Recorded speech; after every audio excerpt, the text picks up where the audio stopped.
تو میں نے سب کو توبہ کا وظیفہ بتایا ہے، جس کی جو بھی مجبوری ہو اگر توبہ کر لے تو اللہ تعالیٰ اسے آسانی عطا کر دیتا ہے، اللہ اس پہ نظر رحمت کر دیتا ہے۔ اپنے آپ کو تبدیل کریں، نماز کو اس کی حقیقت کے ساتھ پڑھا کریں، اس کی حقیقت کے ساتھ نماز کو پڑھیں، 5 وقت مسجد میں حاضری دیں، چھوڑ کے سارے کام چھوڑ کے، باقی سارا کچھ بعد میں۔ آپ کا رشتہ لوگوں کے ساتھ زندگی کا ہے، موت کا نہیں ہے۔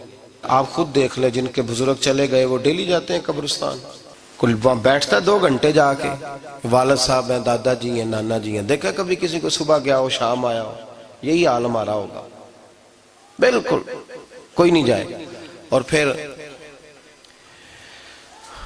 جب کوئی انتقال کر جاتا ہے نا تو کوئی یہ نہیں کہتا کہ ابا جی کو غسل دے لو، کہتے ہیں میت کو غسل دو۔ ماں آنکھوں کی ٹھنڈک ہوتی ہے لیکن کہتے ہیں لاش کو اٹھاؤ، جنازے کو اٹھاؤ۔ آپ کے رشتے ناطے ختم ہو گئے۔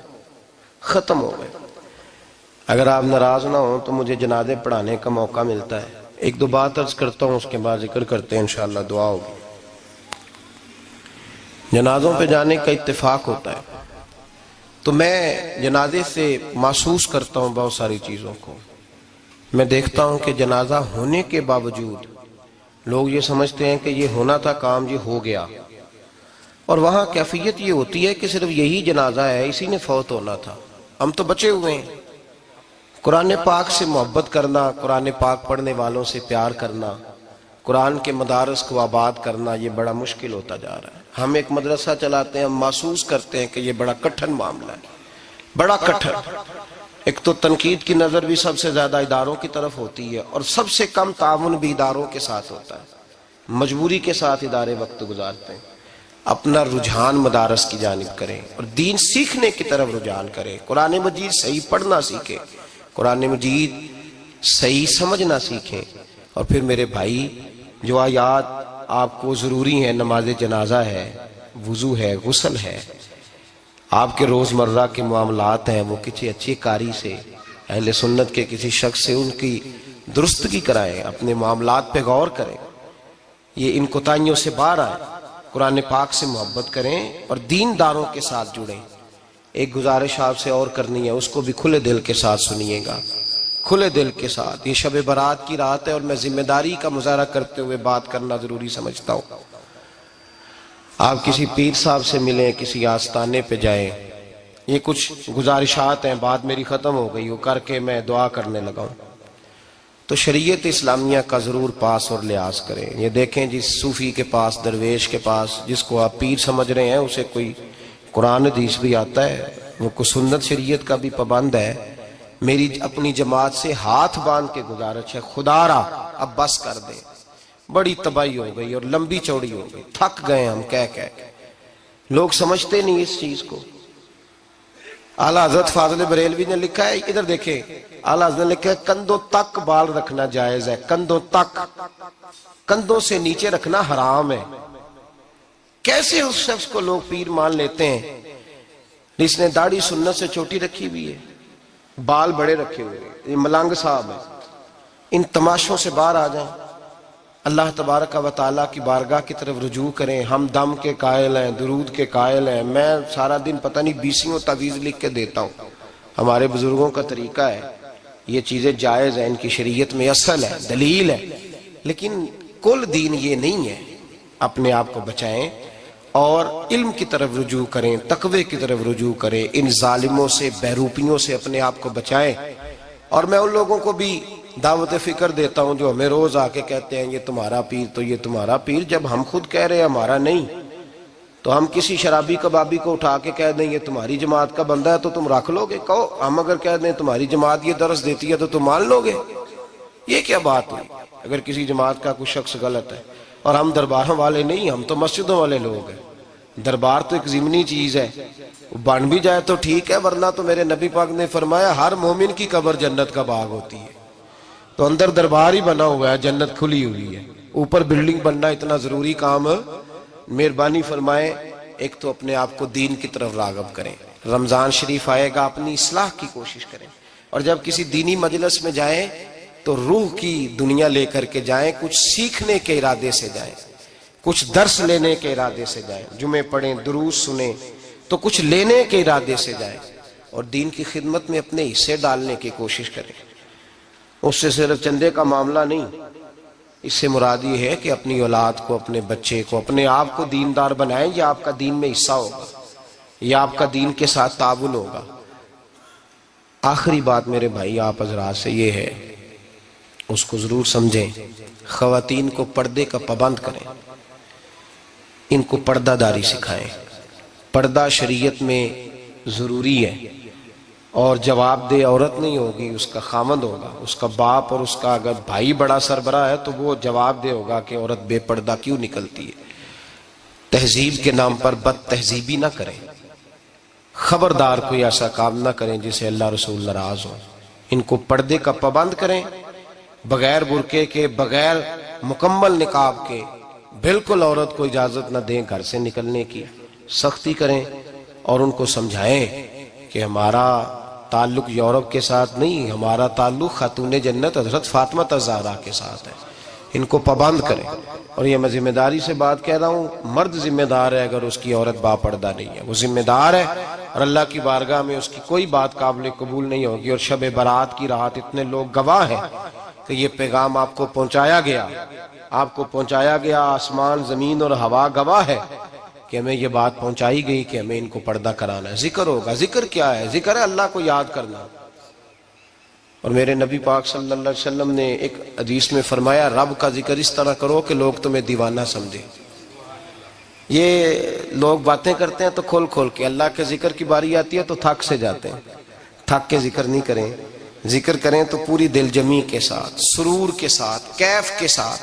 اور آج کر کے تو دیکھیں بھلا ذکر میں ہوتا کیا ہے، یہ لذت کیا ہے، یہ کیف کیا ہے۔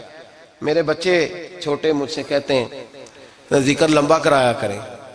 بیٹا اکثر مجھے کہتا ہے ذکر جو ہے نا وہ جب آپ بڑا لطف آتا ہے ذکر میں۔ ذکر تو ایک کیفیت ہے، لگ جائے تو اس کا ایک اپنا ذائقہ ہے۔ تو ذکر کریں اللہ کا، درود شریف پڑھیں۔ دعا کیا ہے؟